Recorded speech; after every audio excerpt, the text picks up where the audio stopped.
Pas un n'a manqué à l'appel, vous êtes sûr?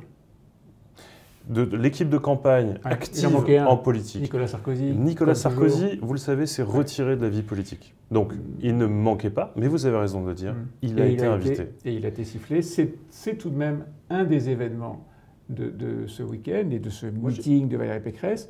Est-ce que vous êtes étonné par ces sifflets de la foule? D'abord, moi, j'étais dans la salle, j'étais dans le meeting, et il y a sifflé, et il y a ce qu'on a entendu.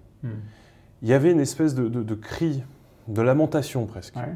C'était une petite partie de la foule, pas énorme. Mais ça vous a choqué? Est-ce que ça vous a surpris? Ça m'a surpris parce que c'était... Vous êtes un des maires de cette nouvelle génération, les Républicains, qui j'allais dire entamé, mais avait devant vous une longue carrière politique qui a été nourrie à l'origine, entre autres, par Nicolas Sarkozy.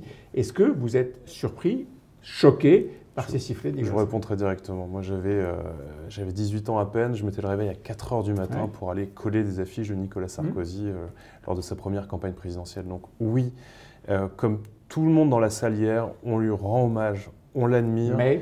Et au fond de nous, on se dit, bah, là, on aurait besoin de lui.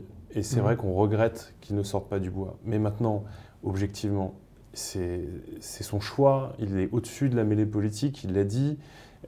Il se tient en retrait, il viendra si la France est en danger.